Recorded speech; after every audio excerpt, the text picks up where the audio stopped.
The gymnasium of Lincoln High School buzzed with excitement as students hurried past decorated archways and glittering streamers. Prom night had finally arrived, and everyone seemed to have someone special to share it with. Everyone except Margaret Coleman, who stood in the corner adjusting her second-hand dress for the third time, watching her classmates pose for photos with their dates. Before we jump back in, tell us where you're tuning in from, and if this story touches you, make sure you're subscribed because tomorrow I've saved something extra special for you. Margaret had saved for months to afford even this simple navy blue dress from the thrift store downtown.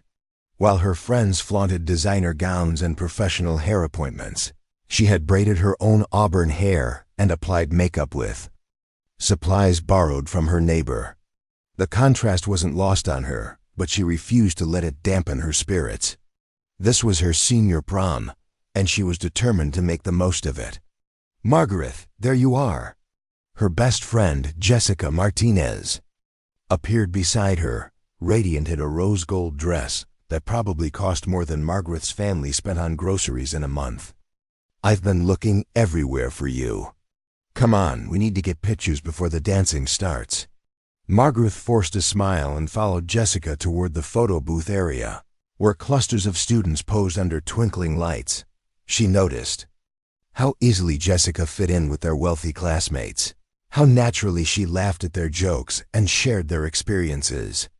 It was a world Margaret observed from the outside, always invited but never truly belonging.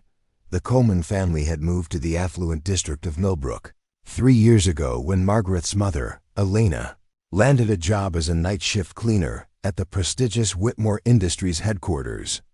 They lived in a modest apartment on the edge of town, far from the sprawling mansions and manicured lawns where most of her classmates resided.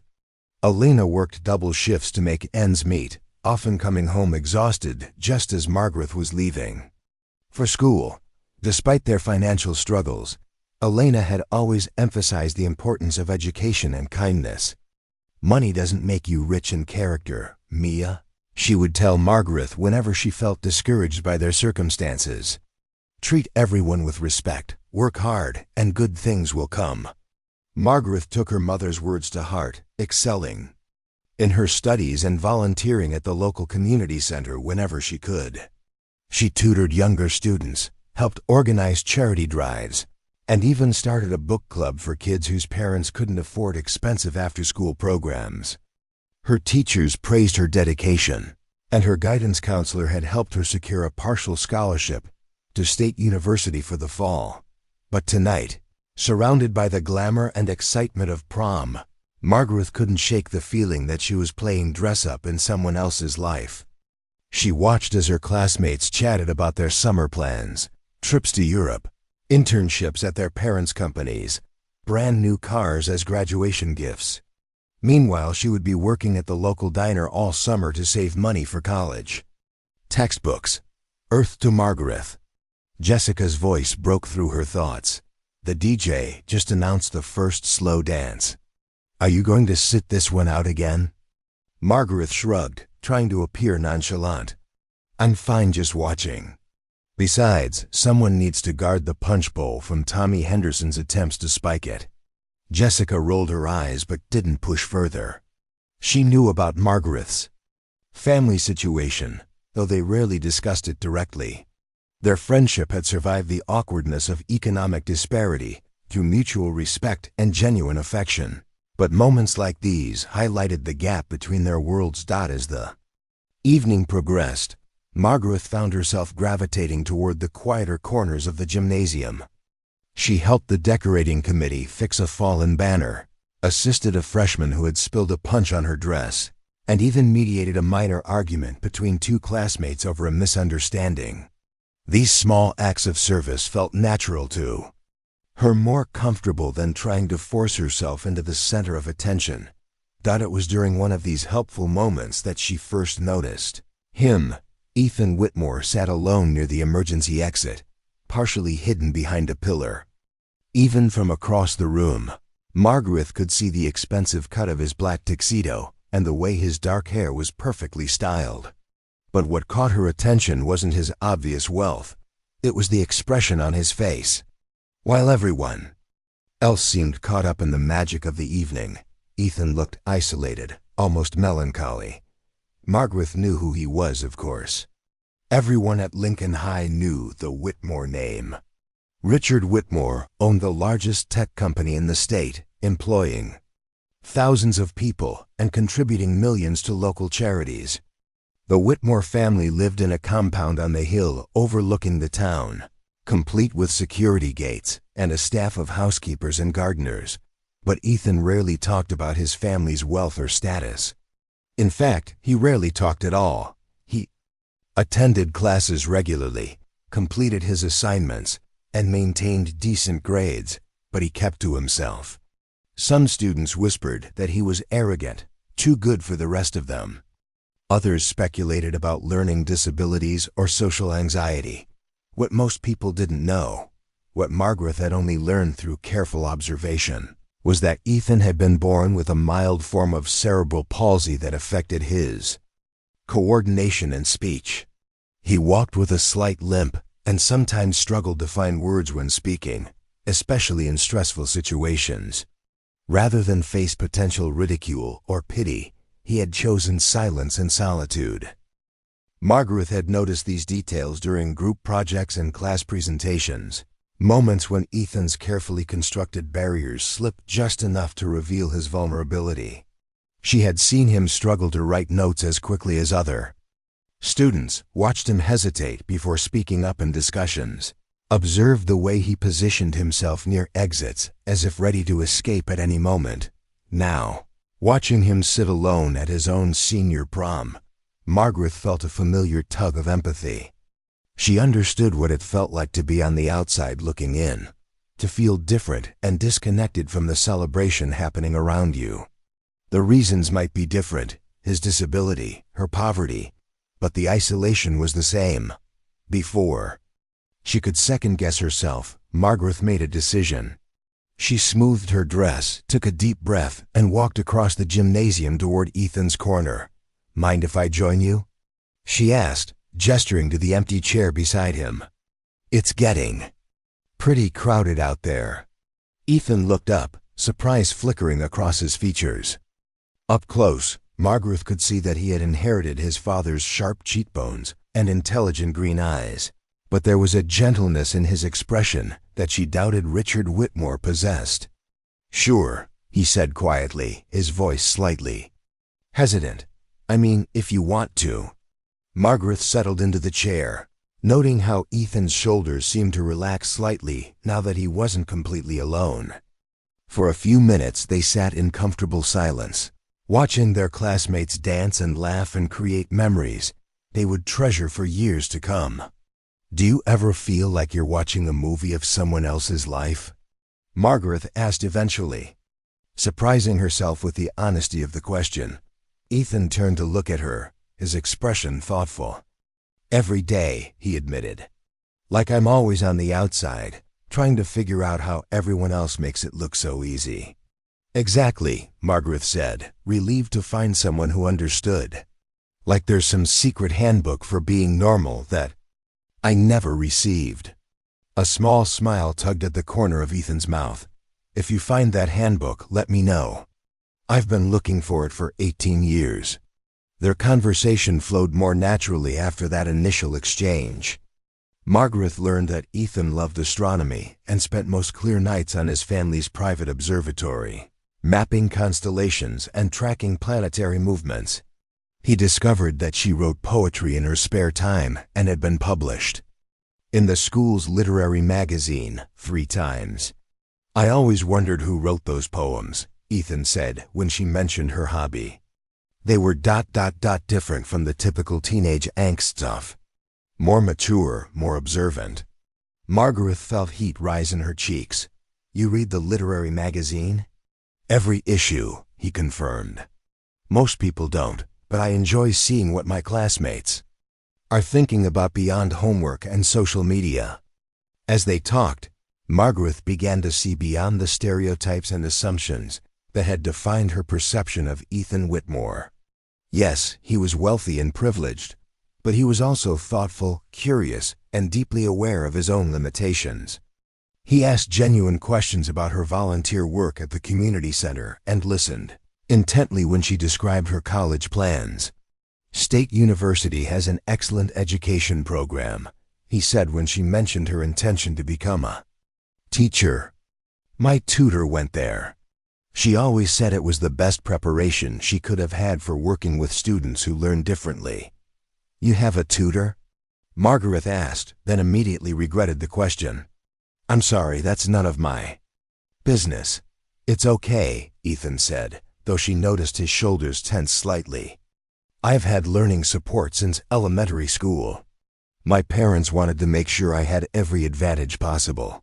There was something in his tone that suggested this advantage might sometimes feel more like a burden, but Margaret didn't press. Instead, she found herself thinking about how different their challenges were, yet how similar their feelings of isolation had become.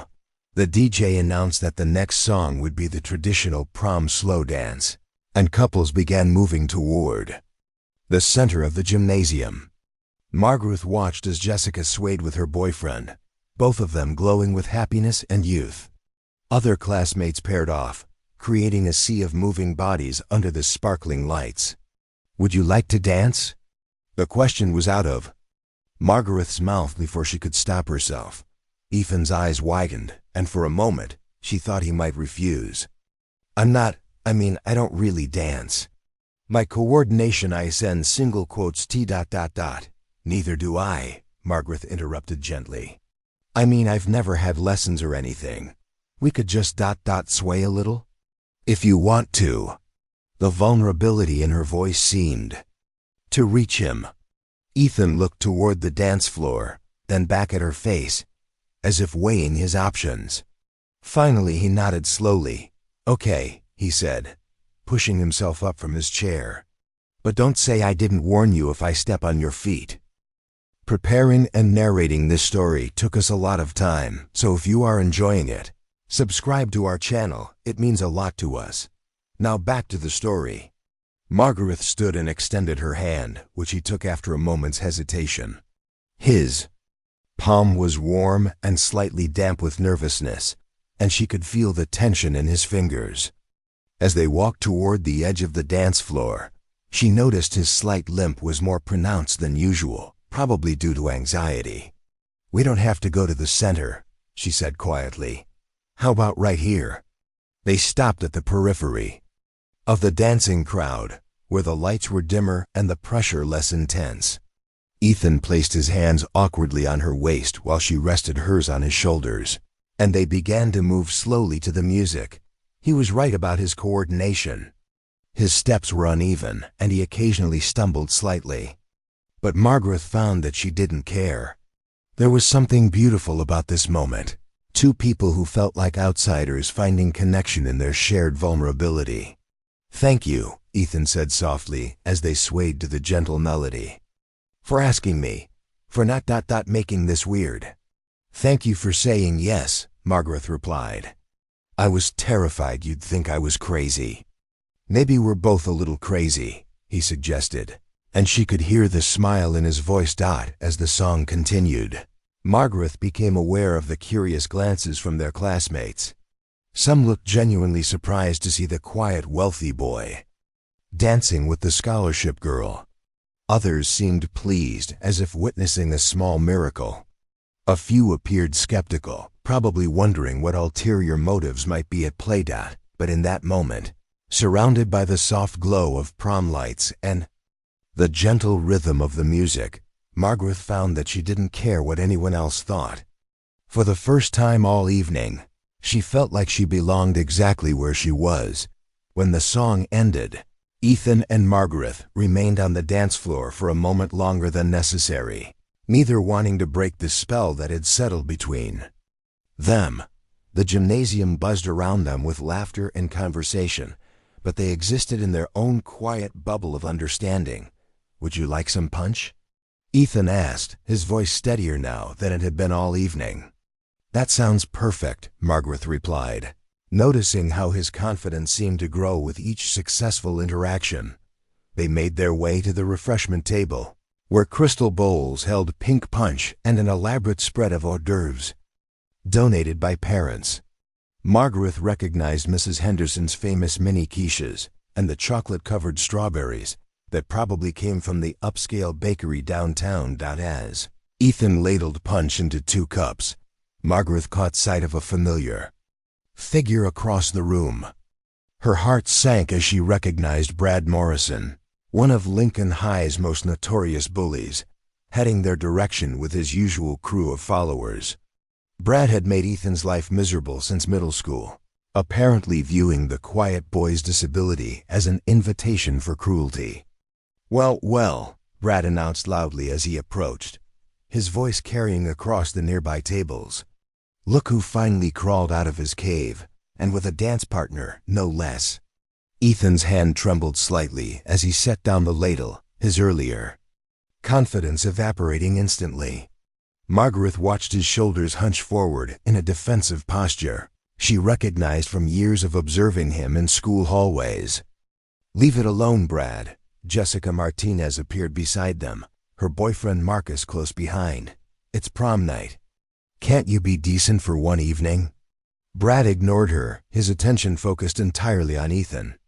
I'm just surprised, that's all. I mean, who knew the Whitmore heir had it in him? Though I guess when Daddy owns half the town, even charity cases will dance with you. The casual cruelty of the comment hit Margaret like a physical blow. She felt heat rise in her cheeks, not from embarrassment, but from pure anger. Around them, other students had begun to notice the confrontation, conversations quieting as people turned to watch. That's enough, Margaret said firmly, stepping closer to Brad. At 5'4", she had to look up to meet his gaze, but her voice carried unmistakable authority. You're being incredibly rude. Brad laughed, a harsh sound that drew more attention. Oh, the scholarship girl has something to say? What's the matter, sweetheart? Feeling defensive about your meal ticket? She's not a meal ticket. The words came from Ethan, spoken quietly but with surprising strength. And neither am I. What did you say? Brad leaned forward, pretending he hadn't heard clearly.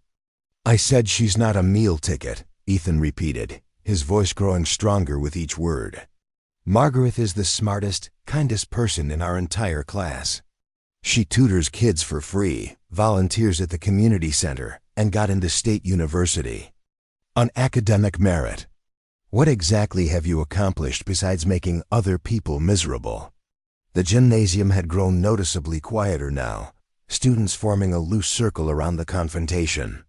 Margaret felt a surge of pride watching Ethan stand up for her, his usual hesitation replaced by genuine conviction. Brad's face darkened at being challenged so publicly. Listen here, you stuttering freak. That's it. The voice came from behind them, sharp and authoritative. Everyone turned to see Mr. Davidson, their English teacher and one of the prom chaperones, pushing through the crowd. Mr. Morrison, you're done for the evening. Please collect your things and call your parents for a ride home. You can't kick me out, Brad protested. My father paid for half of these decorations. Your father isn't here, and I absolutely can remove you for harassment, Mr. Davidson replied calmly. This is your final warning. Leave voluntarily, or I'll call security. Brad glared around the circle of watching faces, clearly calculating whether to escalate further. When he met Margaret's steady gaze, something in her expression seemed to deflate his bravado. With a muttered curse, he stalked toward the exit, his followers trailing behind like confused puppies. As the crowd dispersed and conversations resumed, Mr. Davidson approached Ethan and Margaret. Are you both all right? I'm sorry that happened. It was completely unacceptable. We're fine, Margaret assured him. Thank you for stepping in. Mr. Davidson nodded, his attention turning to Ethan.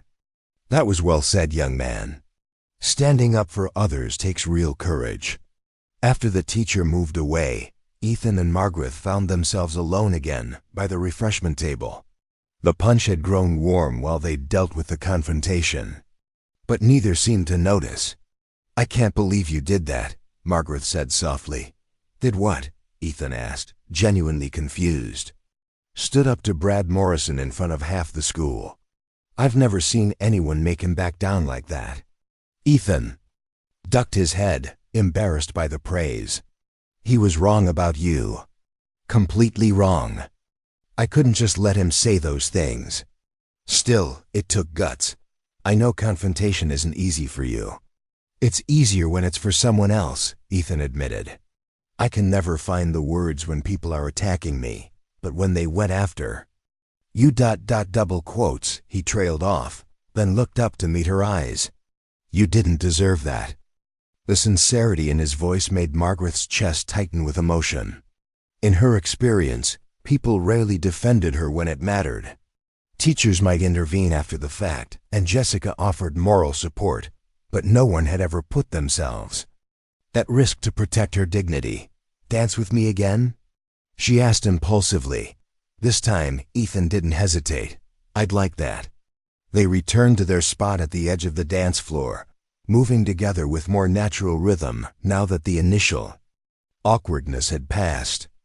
Other couples swayed around them, but Margaret found herself focusing entirely on the boy in her arms, the way his green eyes reflected the colored lights, how his smile transformed his entire face, the careful way he guided her through the steps despite his own physical challenges. "Can I ask you something?" Ethan said as they danced to a particularly slow ballad. "Of course. Why did you ask me to dance? Really, I mean. Not to be nice or because you felt sorry for me, but the real reason." Margaret considered the question carefully, wanting to give him an honest answer. "Because you looked like I felt," she said finally. "Like you were watching everyone else live their lives while you sat on the sidelines. And because ... She hesitated, then decided to be completely truthful. "Because I wanted to get to know the person who writes those thoughtful comments in English class but never says them out loud." "You noticed that?" Ethan sounded surprised. "I notice a lot of things. You're really smart, Ethan. Your insights about the books we read are usually more interesting than anything the rest of us come up with. But you hold back, like you're afraid your ideas won't be good enough." "They might not be," he said quietly. "Or they might be brilliant, and you'll never know if you don't share them." They danced through several more songs, talking quietly between melodies. Margaret learned that Ethan read voraciously, consuming everything from classic literature to scientific journals. He discovered that she had memorized dozens of poems and could recite them by heart, a skill that amazed him. "Recite one now," he requested during a brief pause between songs. "Here, in the middle of prom? Why not? No one's listening to us anyway." Margaret glanced around, confirming that their classmates were indeed absorbed in their own conversations and activities. Taking a deep breath, she began to recite one of her favorite pieces, a lesser-known work by Maya Angelou about finding strength in unexpected places. As her voice carried the familiar words, Margaret watched Ethan's face transform. His eyes widened with genuine appreciation, and when she finished, he was quiet for a long moment. "That was beautiful," he said finally. "The way you speak ... it's like music." "My mother used to read poetry to me when I was little," Margaret explained. "She said it was important to understand the rhythm of language, how words could create emotion." "Your mother sounds wise." "She is. She's also exhausted most of the time, working 2 jobs to keep us afloat. But she never complains, never makes me feel guilty about our situation." "What does she do?" Margaret hesitated for a moment, then decided honesty was the best policy. "She cleans office buildings at night, including your father's company, actually." If she expected Ethan to be uncomfortable with this revelation, she was disappointed. Instead, he nodded thoughtfully. "The cleaning staff at Whitmore Industries works incredibly hard," he said. "I've been to the office late at night with my father. Sometimes. Those people keep everything running smoothly, but most employees never even see them. My mom takes pride in her work, Margaret said, defensive despite Ethan's respectful tone. She should. It's honest work and it's important. I wasn't being condescending. I'm sorry. I'm just used to people looking down on us because of what she does. Anyone who looks down on hard work is an idiot, Ethan said firmly. My father built his company from nothing. He started by cleaning offices himself while he developed his first software program. This information surprised Margaret. The Richard Whitmore she knew from newspaper articles and community events seemed like he'd been born into wealth and privilege. Really?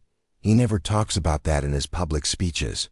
He doesn't like to romanticize the struggle, Ethan explained. He says it wasn't noble or character building, it was just necessary. But he remembers what it was like to work multiple jobs and still worry about paying rent. As the evening progressed, Margaret found herself seeing Ethan's family situation with new complexity.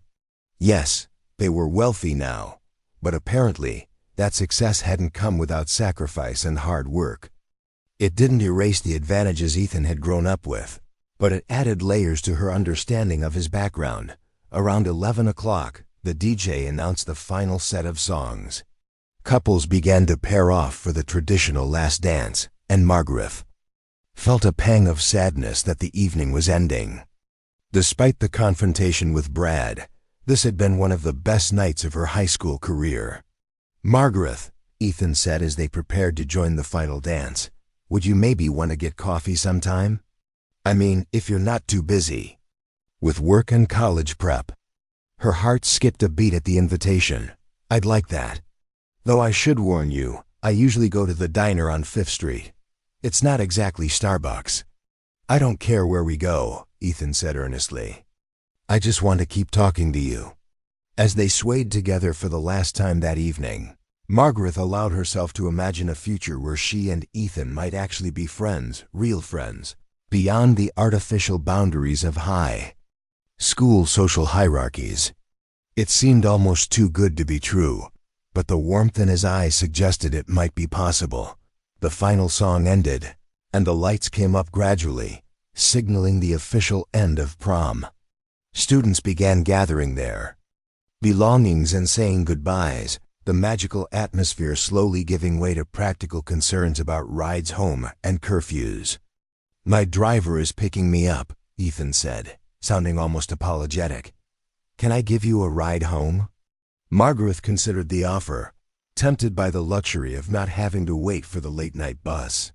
But something held her back, perhaps the knowledge that accepting favors from the Whitmore family might complicate whatever was developing between her and Ethan. Thank you, but Jessica's mom is picking us up, she said. Rain check on that coffee, though. Definitely, Ethan smiled, his earlier shyness returning now that the evening was officially over. I'll find you an English class on Monday. As they prepared to part ways, Margaret impulsively stood on her tiptoes and kissed Ethan's cheek. Thank you for making this the best prom I could have imagined. Ethan's face flushed pink, but his smile was radiant. Thank you for asking me to dance. I'll remember this night forever. Watching him walk away, his slight limp barely noticeable now that he carried himself with new confidence, Margaret felt something shift in her chest. This wasn't just about a successful prom night or a kind gesture toward a lonely classmate. Something real had happened between them, something that might change both of their lives in ways they couldn't yet imagine. Monday morning arrived with the usual chaos of final weeks before graduation. Margaret hurried through the hallways of Lincoln High, her backpack heavy with textbooks and college preparation materials. The weekend had passed in a blur of work shifts at the diner and helping her mother with household tasks, but her thoughts kept drifting back to Saturday night and her unexpected connection with Ethan. She wondered if the magic of prom would survive the harsh fluorescent lighting of Monday morning reality. High school was notorious for weekend promises that evaporated with the Monday bell, and she tried to prepare herself for the possibility that Ethan might revert to his usual distant politeness. Her concerns proved unfounded when she entered Mrs. Patterson's English classroom and found Ethan already seated. A small coffee cup from the expensive cafe downtown sitting on the desk beside him. When he saw her, his face lit up with the same genuine smile she remembered from Saturday night. "Good morning," he said, standing as she approached her usual seat 2 rows behind him. "I brought you something." He held out a second coffee cup. This one from the diner on 5th Street, the place she had mentioned as her usual hangout. The gesture was small but incredibly thoughtful, showing that he had not only remembered her comment, but had made the effort to visit her preferred location. "You didn't have to do this," Margaret said, accepting the cup gratefully. The coffee was exactly how she liked it, black with just a touch of sugar. "I wanted to," Ethan replied. "Besides, I had to see if their coffee was as good as you claimed. And better than the expensive stuff," he admitted with a grin. "Don't tell my father I said that." Their classmates began filtering into the room, and Margaret noticed several curious glances directed their way. News of their prom dance had clearly made the rounds, as teenage gossip always did. Some looks were friendly and approving, while others carried the weight of judgment and speculation. Sarah Chun, the student council president, stopped by Margaret's desk with a warm smile. "You two looked so sweet together at prom," she said. "It's nice to see people breaking out of their usual groups." Before Margaret could respond, Mrs. Patterson called the class to order, launching into a discussion of their final project presentations. As students began presenting their analyses of contemporary American poetry, Margaret found herself stealing glances at Ethan, who listened intently to each presentation and took detailed notes. When it was his turn to present, Ethan walked to the front of the classroom with visible nervousness. His chosen poet was Robert Frost, and he had prepared an analysis of The Road Not Taken that went far beyond the typical high school interpretation. Most people read this poem as a celebration of individualism, Ethan began, his voice slightly shaky at first. But Frost himself said it was actually about the stories we tell ourselves to justify our choices, even when those choices were essentially random. As he continued his presentation, his confidence grew. He discussed the irony embedded in the poem's famous final lines, the way Frost subverted reader expectations, and the psychological complexity of self-narrative. It was sophisticated analysis that demonstrated not just intelligence, but genuine insight into human nature. When he finished, the classroom was unusually quiet. Mrs. Patterson nodded approvingly, and several students looked impressed despite themselves. "Excellent work, Ethan," Mrs. Patterson said. "That's exactly the kind of critical thinking I hope to see in your college courses." As Ethan returned to his seat, he caught Margaret's eye and smiled. She gave him a subtle thumbs up, proud of how he had overcome his anxiety to share his ideas. With the class dot after English, they walked together toward their respective next classes, moving against the flow of students rushing through the hallways. "That was an amazing presentation," Margaret told him. "You should speak up more often in class. Your insights are always the most interesting." "It's easier when I have time to prepare," Ethan admitted. "Spontaneous discussion still makes me nervous. Most people feel that way. The difference is, when you do speak, you actually have something worthwhile to say." They paused at the intersection where their paths diverged, Ethan toward advanced physics, Margaret toward her part-time job as a teaching assistant in the elementary wing of the school complex. "Are you free this afternoon?" Ethan asked. "I know you mentioned coffee, and there's something I'd like to discuss with you. I have to work until 4, but I'm free after that. Meet at the diner? Perfect. I'll see you then." The rest of the school day passed slowly for Margaret. During her teaching assistant period, she helped third graders with their reading assignments, but her mind kept wandering to her upcoming coffee date with Ethan.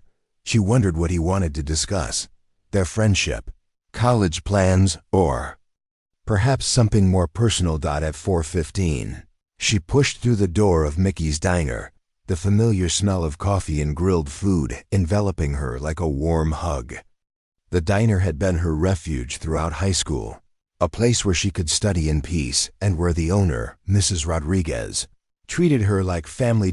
Ethan was already there, sitting in a corner booth with 2 cups of coffee and what appeared to be a manila folder beside him on the table. He looked up as she approached, his expression serious but not unfriendly. "Right on time," he said, standing to greet her.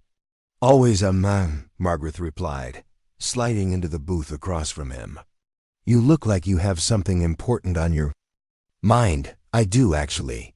Ethan pushed one of the coffee cups toward her and opened the manila folder. "I wanted to talk to you about college." Margaret's stomach dropped slightly. She had been accepted to State University with a partial scholarship, but the remaining costs were still daunting. Her mother had assured her they would manage somehow, but Margaret knew it would mean years of financial struggle for both of them. "What about college?" she asked carefully. "I know you're planning to study education at State University," Ethan said, "and I know the scholarship you received covers most of your tuition, but not room and board or books."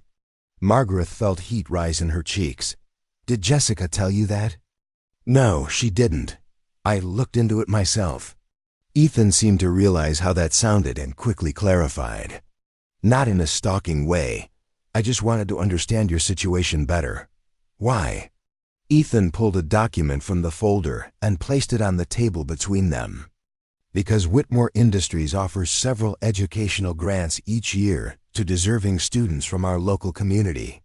The application deadline was last month, but there's still time to submit a late application if you're interested." Margaret stared at the paper without picking it up. The header read Whitmore Industries Educational Excellence Grant, Full Scholarship Program. "Ethan, I can't accept charity from your family."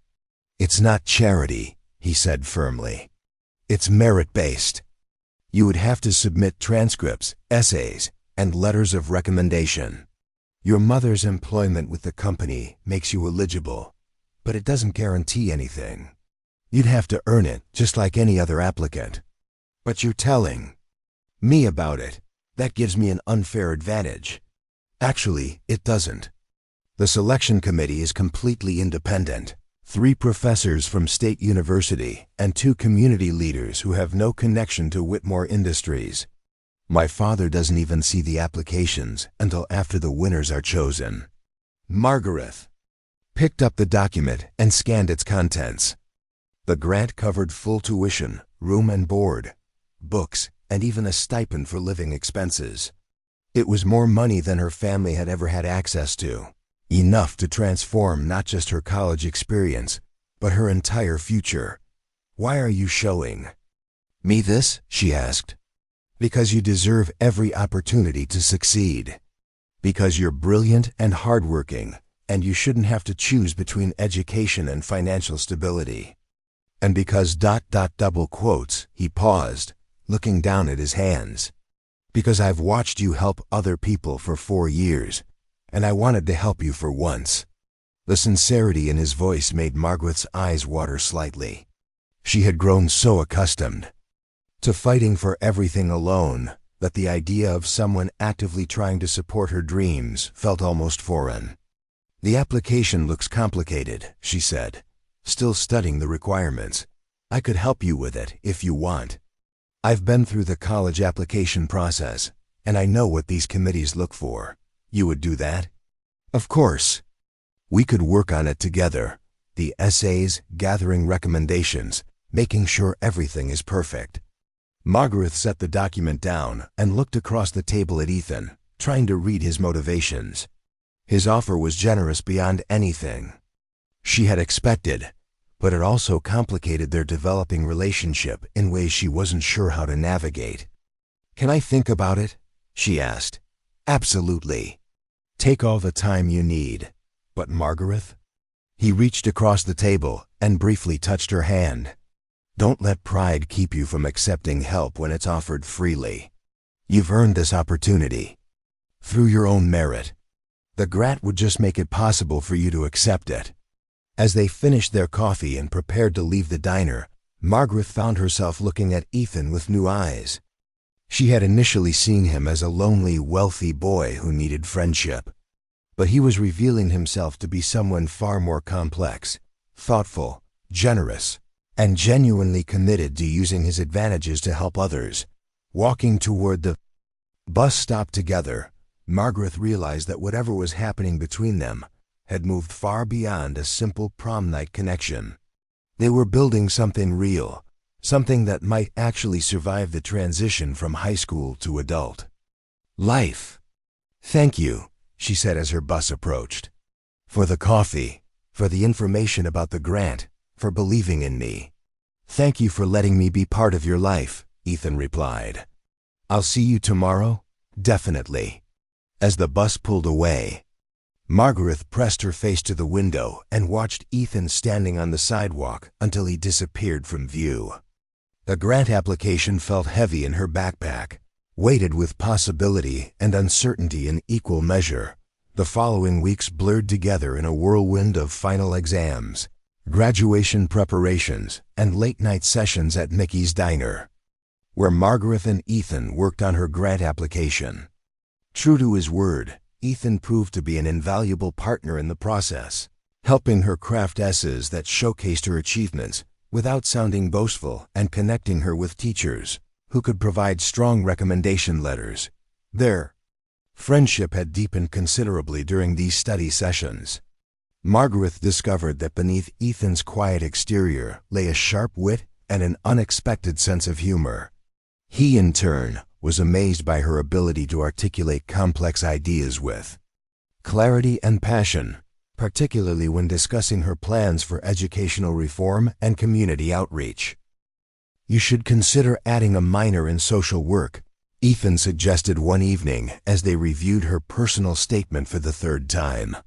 "Your experience at the community center, combined with education, could open doors to grant-funded programs that serve underprivileged communities." "I hadn't thought of that," Margaret admitted, making a note in the margin of her draft, "though I worry about taking on too much coursework. I'll still need to work part-time to help my mom with expenses." "About that," Ethan said, his tone becoming more serious, "there's something else I wanted to discuss with you." Margaret looked up from her papers, recognizing the weight in his voice. Over the past few weeks, she had learned to read his moods and expressions with increasing accuracy. "What is it?" "My father has been asking questions about you." The statement sent a chill down Margaret's spine. Richard Whitmore was a formidable presence in their community, known for his business acumen and charitable contributions, but also for his exacting standards and strategic thinking. The idea of being on his radar felt both thrilling and terrifying. "What kind of questions?" "Good questions, mostly." "He heard about your community center work from someone on the Millbrook Education Board. Apparently, your literacy program for elementary students has improved reading scores significantly." "It's just basic tutoring," Margaret said, deflecting the praise out of habit. "It's not just basic anything," Ethan corrected firmly. "You've developed a systematic approach that works. My father is impressed by the results, and you've produced measurable results. Why does this make you look worried?" Ethan set down his coffee cup and met her gaze directly. "Because he wants to meet you. Officially, I mean. He's asked me to bring you to dinner at our house this Friday." The invitation hung in the air between them like a challenge. Margaret had grown comfortable with her friendship with Ethan, but the prospect of entering the Whitmore family sphere felt like crossing into foreign territory where she didn't understand the rules. "Do you think I should go?" she asked. "I think. My father doesn't extend dinner invitations lightly, and I think he has something specific in mind that could benefit you professionally. Or he wants to evaluate whether I'm suitable company for his son." Ethan's expression grew pained. "Margaret, our friendship isn't conditional on my father's approval. I hope you know that." She did know it, actually. Over the past month, Ethan had proven himself to be genuinely independent in his thinking, despite his family's wealth and influence. But the power dynamics involved in dining with one of the state's most powerful businessmen still made her nervous. "Will you be there the whole time?" she asked. "Of course. And my mother will be there too. She's much less intimidating than my father, trust me." Friday evening arrived with unseasonably warm weather that made Margaret grateful for the simple black dress she had borrowed from Jessica. Standing at the gates of the Whitmore estate, she felt simultaneously underdressed and overdressed, unsure what protocol governed dinner with a family whose home appeared to have its own zip code. Ethan met her at the front door, looking relaxed in khakis and a button-down shirt that probably cost more than her monthly grocery budget. His smile was reassuring, though she noticed he seemed slightly tense around the edges. "Ready for this?" he asked, offering her his arm. "As ready as I'll ever be," she replied, allowing him to escort her into the house. The interior of the Whitmore home was elegant but surprisingly warm, with family photos lining the hallways and comfortable furniture that suggested actual living rather than museum-like preservation. Margaret had expected intimidating luxury, but instead found herself in what felt like a larger, more expensive version of a normal family home. "Mom, Dad," Ethan called as they entered a spacious dining room where two adults were already seated. "I'd like you to meet Margaret Coleman." Richard Whitmore stood immediately, extending his hand with a firm grip and direct eye contact. He was shorter than Margaret had expected, probably only a few inches taller than his son, but he possessed the kind of presence that filled a room.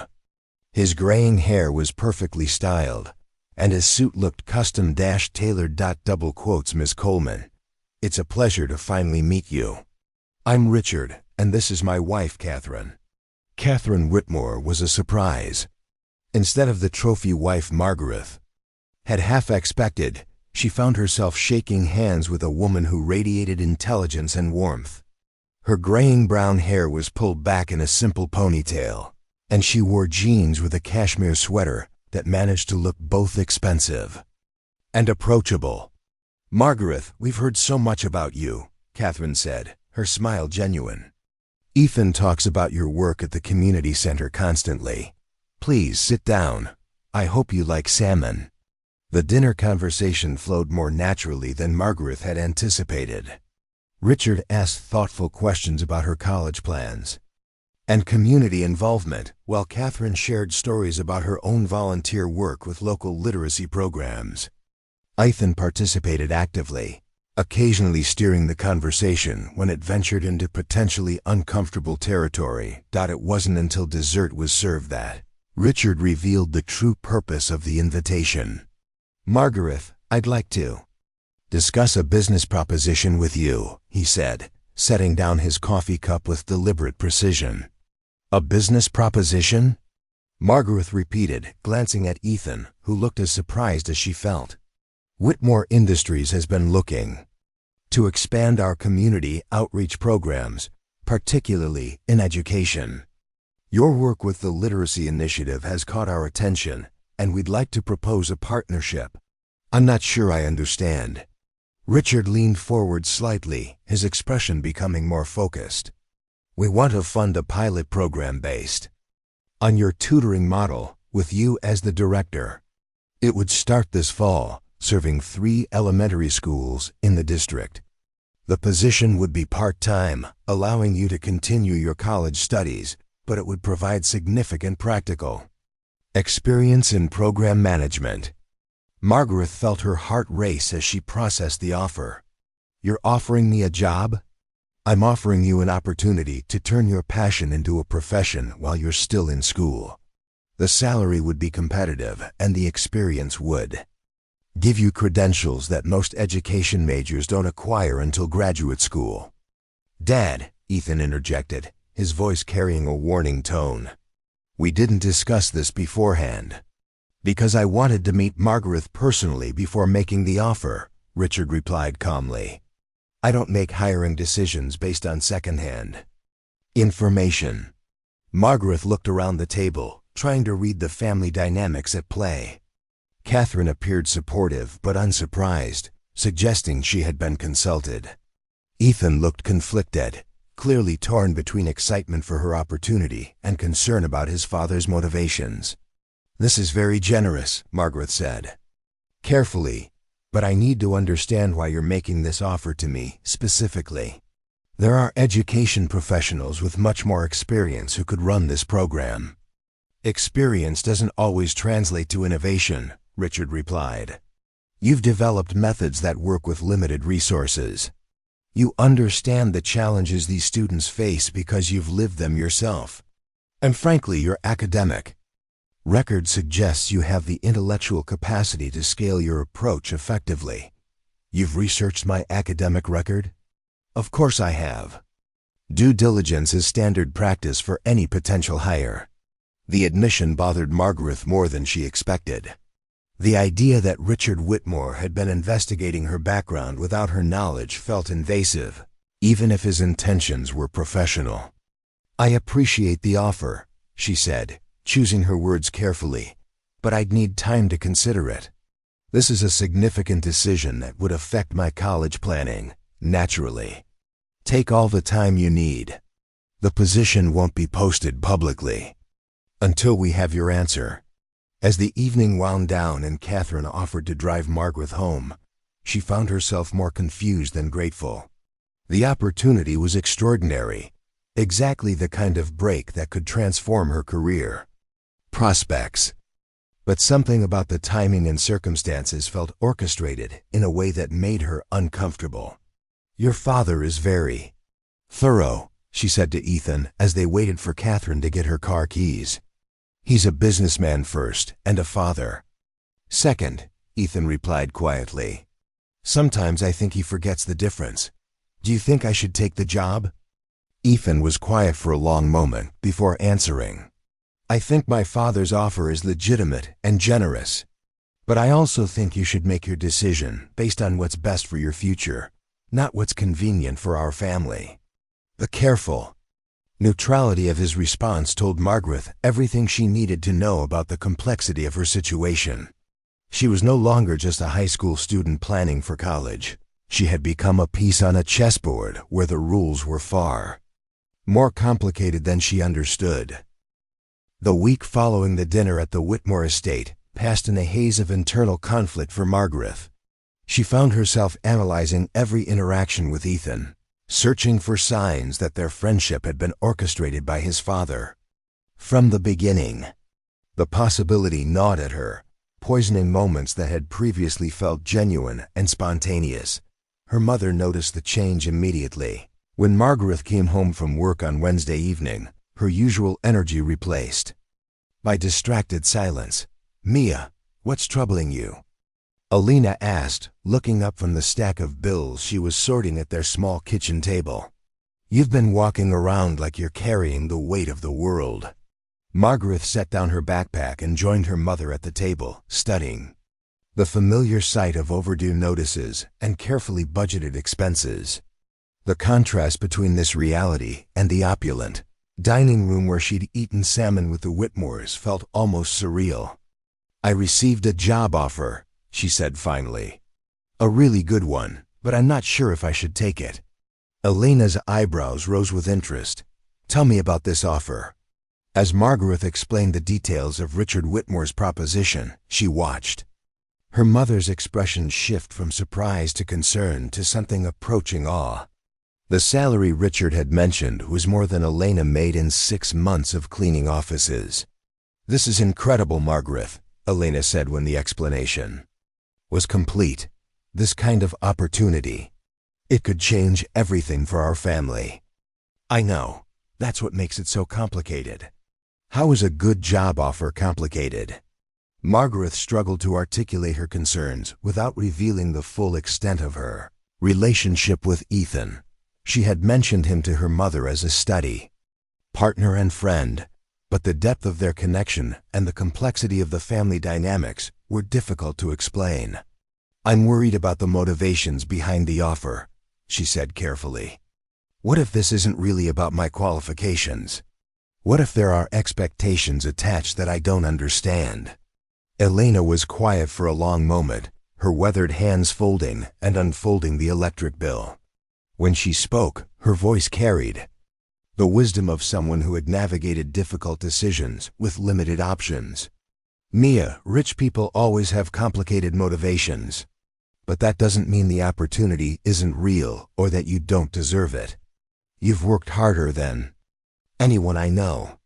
Maybe it's time to stop questioning whether you're worthy of good things happening to you. The conversation stayed with Margaret as she prepared for school the next morning. Her mother's words echoed in her mind. Stop questioning whether you're worthy of good things. It was advice that cut to the core of her insecurities, challenging her to consider whether her reluctance was based on legitimate concerns or simply disbelief that someone like her could receive such opportunities at school. She found Ethan waiting by her locker with 2 cups of coffee and an expression that suggested he had something important to say. "Good morning," he said, offering her the familiar cup from Mickey's Diner. "Can we talk before first period?" "Of course." They walked to their usual spot near the library, a quiet alcove where they had spent many mornings discussing homework and college plans. But today, the atmosphere felt charged with unspoken tension. "I owe you an apology," Ethan said without preamble. "And an explanation." Margaret's stomach tightened. "About what?" "About my father's job offer. About the timing. About everything. I'm listening." Ethan took a deep breath, clearly struggling with how to begin. "6 weeks ago, after prom, I mentioned you to my parents. Not in any specific context, just talking about the evening and how much I had enjoyed our conversation. My mother asked if you were the same Margaret Coleman who ran the literacy program at Riverside Elementary. How did she know about that? She's on the school board. Your program coordinator submitted a report about the improvement in reading scores, and my mother remembered your name from the documentation." Margaret felt pieces clicking into place, though the full picture remained unclear. "So your father knew about my work before we became friends?" "No, that's just it. He didn't connect you to the program until I mentioned your name after prom. That's when he started asking questions and researching your background." "Without telling you?" "Without telling me," Ethan confirmed, his expression pained. "I found out about his investigation last weekend after the dinner. We had a rather heated discussion about boundaries and manipulation." The admission provided some relief, confirming that Ethan hadn't been party to his father's research. But it also raised new concerns about Richard Whitmore's methods and motivations. "What did he say when you confronted him?" "That he was protecting his family's interests and exploring potential business opportunities. He insisted that his interest in you was purely professional, based on your documented results with the literacy program." "Do you believe him?" Ethan was quiet for a long moment, clearly weighing his words carefully. "I believe he's telling me the truth as he sees it. But my father has a talent for convincing himself that his personal and professional interests align perfectly. It's possible he genuinely believes this is just about business. And what do you think it's really about?" "I think he's impressed by you, both professionally and personally. I think he sees an opportunity to support someone with genuine talent, while also advancing his company's community outreach goals. And I think double quotes." He paused, looking uncomfortable. "I think he wants to understand what kind of person I'm choosing to spend time with." The honesty of his assessment was both reassuring and troubling. It suggested that Richard Whitmore's interest in her was multifaceted, encompassing legitimate business considerations alongside more personal concerns about his son's social circle. "That doesn't make the job offer less real," Ethan continued. "The position exists, the funding is approved, and you're genuinely qualified for the role. Whatever my father's motivations, the opportunity itself is legitimate. But if I take it, I become beholden to your family in ways that could complicate our friendship. Only if you let it. The job has a defined scope and compensation structure. You wouldn't owe us anything beyond professional performance." Margaret appreciated his attempt to simplify the situation, But she understood power dynamics well enough to recognize that employment by the Whitmore family would inevitably affect her relationship with Ethan, regardless of their intentions. "I need to ask you something directly," she said, meeting his gaze. "Did you encourage your father to make this offer?" "No," Ethan replied without hesitation. "I didn't even know he was considering it until he brought it up at dinner. But I'll be honest with you, I'm glad he did. You deserve opportunities like this, and if my family's resources can help provide them, I don't see that as a problem. Even if it changes things between us, how would it change things? Come on, Ethan, if I'm working for your father, if my financial stability depends on maintaining good relationships or family, how can our friendship remain equal? There would always be an imbalance of power." Ethan considered this seriously, his expression growing troubled. "I hadn't thought about it that way. But Margaret, there's already an imbalance of power between us. My family has money and influence, yours doesn't. Taking the job doesn't create that disparity.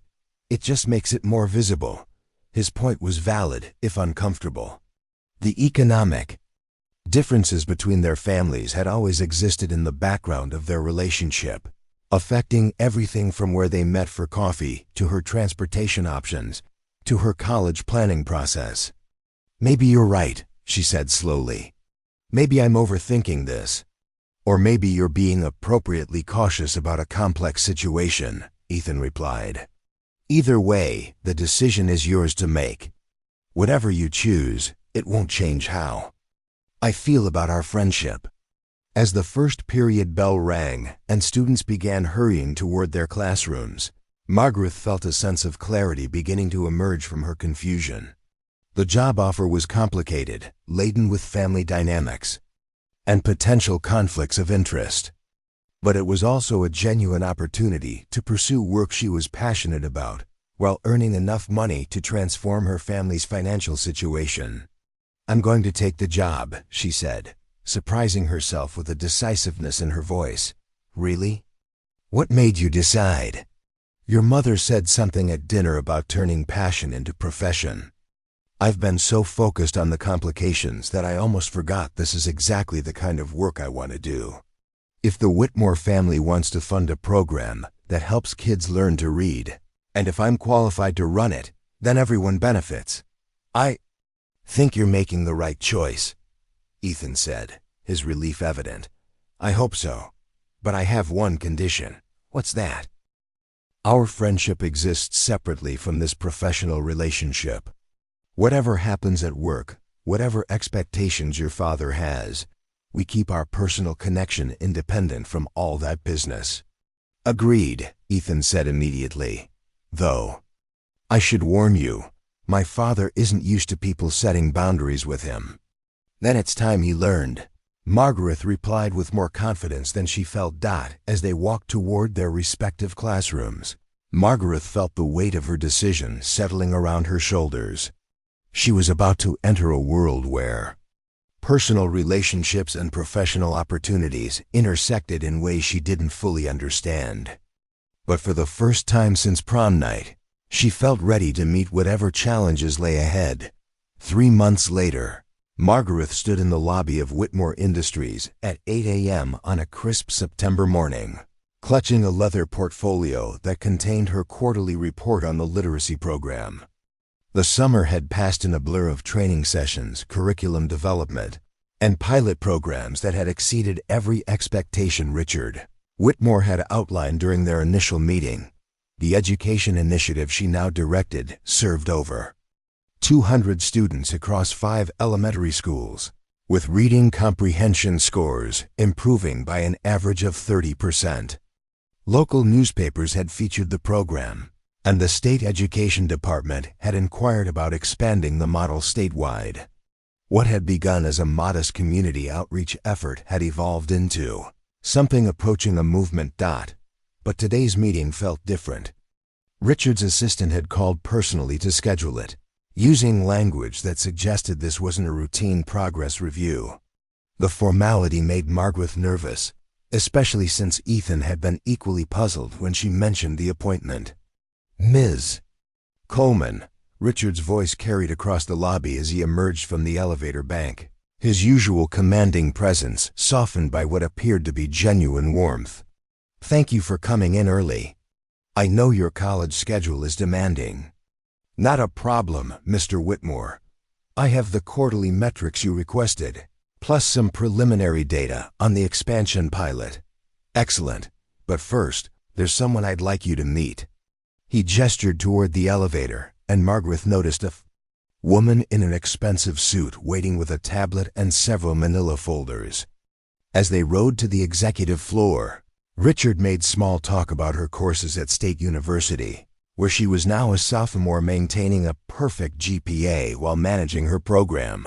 Responsibilities. The conference room they entered was filled with people Margaret didn't recognize, men and women in business attire who looked like they belonged in boardrooms rather than education meetings. At the head of the table sat Catherine Whitmore, which surprised Margaret since Ethan's mother had never been involved in the professional aspects of their arrangement. Margaret, please sit down, Richard said, indicating a chair near the head of the table. I'd like to introduce you to the Whitmore Industries Board of Directors. The words hit Margaret like a physical blow. Board meetings meant major decisions, company-wide initiatives, significant changes in direction. She was 20 years old, a college sophomore running a small community program.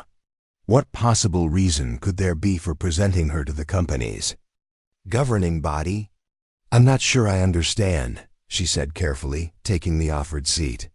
3 months ago, you took over a modest literacy program with a budget of $50,000. Richard began, his tone formal but not unfriendly. Today, that program is being studied by education departments in 4 states as a model for community-based learning initiatives. The metrics speak for themselves.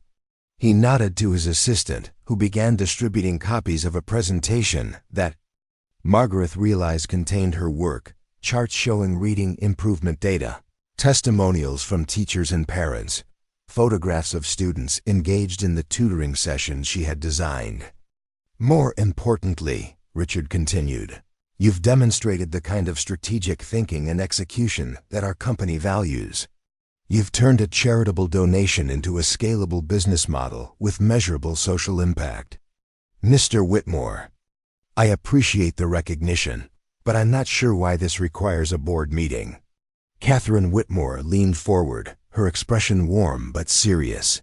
Because we want to offer you a position that goes far beyond the literacy program. We want you to become our Vice President of Community Development.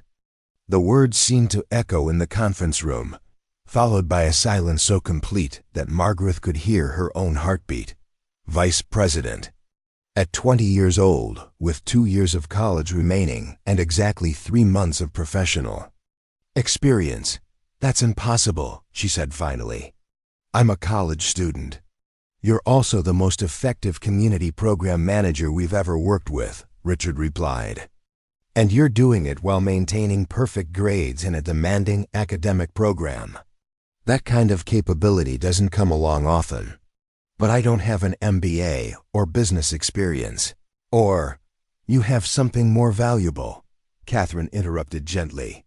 You have the ability to connect with people across economic and social barriers, to design programs that actually work, and to manage resources efficiently. Those skills can't be taught in business school. Margaret looked around the table at faces that seemed genuinely interested in her response. These were people who made decisions involving millions of dollars and thousands of employees, and they were sitting here discussing her career trajectory as if it were a foregone conclusion. What would this position involve? She asked, buying time to process the magnitude of what was being offered. You would oversee all of Whitmore Industries' community outreach initiatives, Richard explained. Educational programs, environmental projects, economic development partnerships. You'd have a budget of $2 million annually and a staff of 12 professionals. The salary would be commensurate with the responsibility, Catherine added, sliding a piece of paper across the table. Margaret glanced at the number and felt her breath catch. It was more money than her mother had made in her entire life, enough to transform not just her own circumstances, but her family's entire future.